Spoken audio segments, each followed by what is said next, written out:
Selamat malam, salam sejahtera. Terima kasih karena bersama dengan saya. Bongkar jangan tak bongkar, bongkar sampai kita ketahuan. Ulas jangan tak ulas, ulas sampai ketahuan.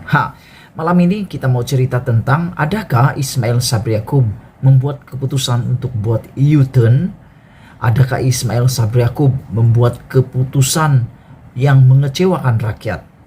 Adakah Ismail Sabri Yaakob membuat langkah yang sumbang, membuat langkah yang telah mengecewakan rakyat?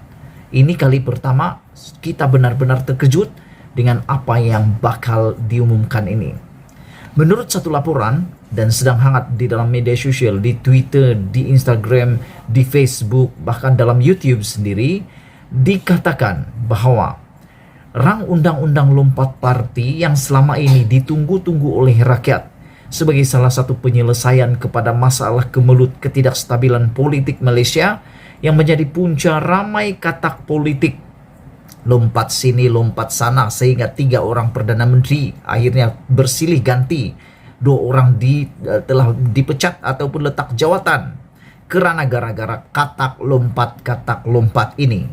Tapi hari ini satu perkara yang mengejutkan seluruh rakyat Malaysia. Itulah sebabnya dalam permulaan tadi saya katakan, adakah itu adalah U-turn terbesar Ismail Sabri Yaakob? Adakah ini adalah langkah silap Ismail Sabri Yaakob? Adakah langkah ini akan mengecewakan rakyat? Apabila rang undang-undang anti lompat parti yang sepatutnya dipersetujui akan dibentangkan pada hari Isnin ini, tiba-tiba dilaporkan tidak akan dibentangkan rang undang-undang akta anti lompat parti ini, menurut sumber tidak akan dibentangkan di parlimen pada hari Isnin ini.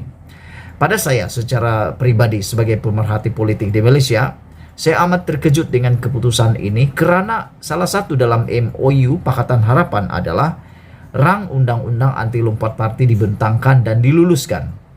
Tapi ditangguh lagi pembentangannya yang sepatutnya dijadwalkan pada hari Isnin nih. Apa yang menyebabkan perkara ini berlaku? Adakah ahli parlimen takut sebenarnya untuk ada akta anti lompat parti yang dapat menangani masalah lompat parti ini? Adakah mereka ada rancangan untuk lompat parti lagi? Tapi menurut laporan ini, mereka berkata bahwa tafsiran definisi kepada lompat parti harus lebih detail, haruslah lebih spesifik. Yang saya heran, kenapa takut sangat? Kenapa ada lagi yang mau lompat parti?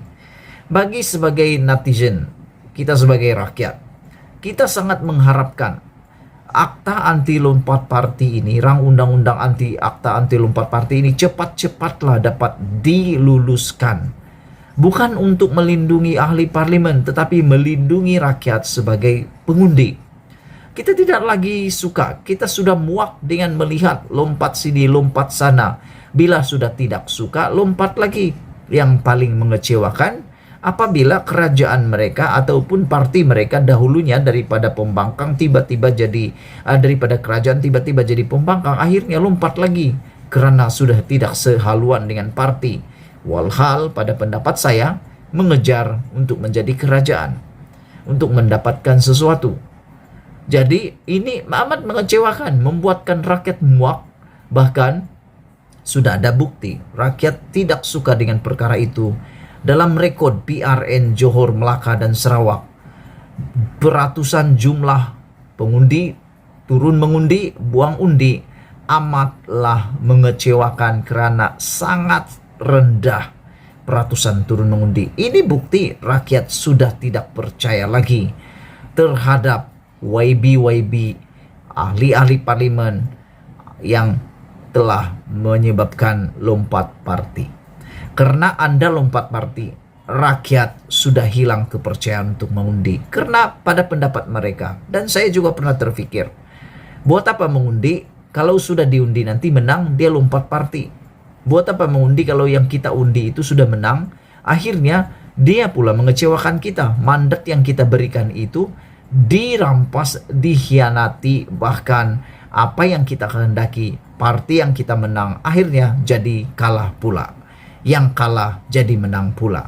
yang sepatutnya jadi kerajaan jadi pula pembangkang, yang pembangkang sepatutnya jadi pembangkang, akhirnya jadi kerajaan. Apa yang diharapkan tidak seperti yang diundi.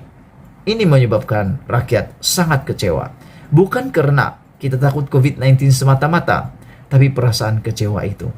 Jadi kita harap janganlah lagi ditangguh-tangguh, punya tangguh lagi rang undang-undang anti lompat parti ini. Pada pendapat saya, kalau mau cepat selesai masalah ketidakstabilan Malaysia ini, perkara yang penting perlu dilakukan adalah kita hukum kotak-kotak, kita hukum ahli-ahli katak lompat parti ini dengan meluluskan rang undang-undang anti lompat parti ini dengan secepat-cepatnya. Karena dengan hanya rang undang-undang ini, hak rakyat, mandat yang diberi rakyat dapat dilindungi daripada terus dikhianati. Sila tinggalkan komen Anda. Apa pendapat kamu tentang isu rang undang-undang anti lompat parti yang ditangguh lagi pembentangannya yang sepatutnya pada hari Isnin ini? Adakah Anda bersetuju kalau saya katakan ini mengecewakan rakyat?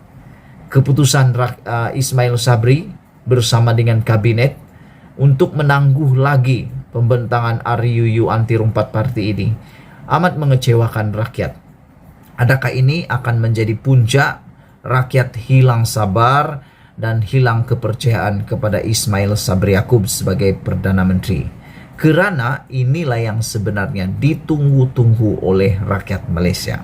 Atau adakah Ismail Sabri Yaakob sebenarnya sedang merancang sesuatu yang lebih hebat daripada rang undang-undang anti lompat parti ini, yang mungkin akan lebih dapat menjamin, dapat mempertahankan hak rakyat di Malaysia?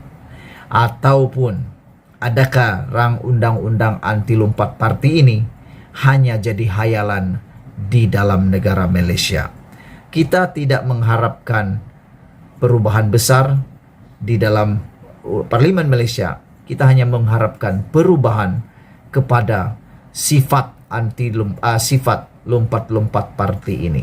Karena kalau tidak ditangani perbuatan lompat parti dan lompat parti mengkhianati mandat rakyat ini, satu hari nanti semua rakyat tidak akan dapat mau mengundi lagi. Semua rakyat tidak mau mengundi lagi karena hilang kepercayaan.